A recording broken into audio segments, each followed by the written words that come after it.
రాజమండ్రిలో జరిగిన మహానాడులో టీడీపీకి ₹1 కోటి భారీ విరాళాన్ని అందించి సంచలన నేతగా గుర్తింపు పొందారు ఎమ్మెల్యే కావ్య కృష్ణారెడ్డి. కడపలో జరగనున్న మహానాడులో ఈ శాసనసభ్యులు ఎలాంటి సంచలన నిర్ణయం తీసుకోనున్నారు? శాసనసభ్యులుగా ఎమ్మెల్యే కావ్య కృష్ణారెడ్డి నియోజకవర్గంలో చేసిన అభివృద్ధి ఏంటి? భవిష్యత్ లక్ష్యాలు ఏంటి?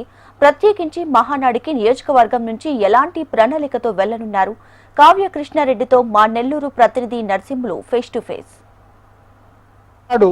ఈ పేరు చెబితే ఉమ్మడి నెల్లూరు జిల్లాలో మొదట గుర్తొచ్చేది దగ్గుపాటి వెంకటకృష్ణారెడ్డి అలియాస్ కావ్య కృష్ణారెడ్డి. గతేడాది రాజమండ్రి మహానాడులో ఒక్కసారిగా వెలుగులోకి వచ్చిన నాయకుడిగా పార్టీకి ₹1 కోటి విరాళంతో తెలుగు ప్రజలందరూ కూడా సుపరిచితమైనాడు.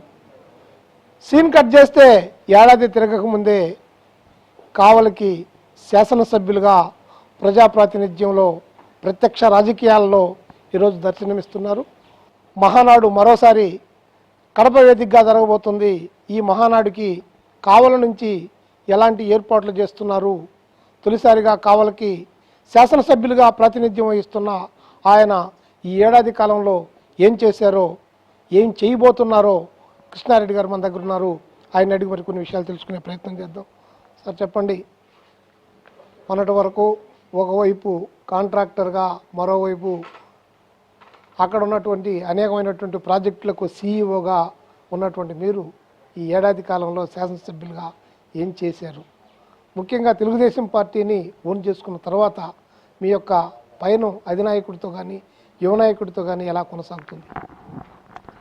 ముఖ్యంగా కావలికి సేవ చేయాలన్నటువంటి ఒక దృఢమైనటువంటి సంకల్పం ఉంది కాబట్టి నేను రాజకీయాల్లోకి రావటం జరిగింది.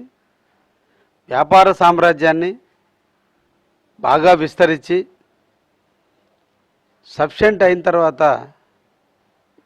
వ్యాపారం కంటే కూడా ప్రజాసేవే పరమావధిగా భావించాలనే ఉద్దేశంతో రాజకీయాల్లోకి వస్తానని నేను అనుకున్నప్పుడు నన్ను హక్కును చేర్చుకున్నటువంటి వ్యక్తి శ్రీ నారా చంద్రబాబు నాయుడు గారు.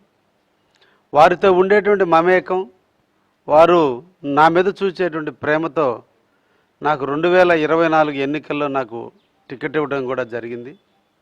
ఒకటే ధ్యేయం, తెలుగుదేశం జెండా నా ఊపిరినంత వరకు నా భుజాన ఉండాలి.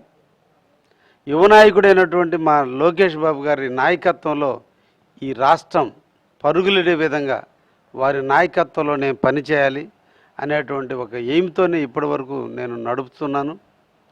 కావలి ప్రజలు నన్ను హక్కున చేర్చుకున్నారు, ఎనలేని మెజార్టీని ఇచ్చారు, కావలికి సేవ చేసే భాగ్యాన్ని ఇచ్చారు.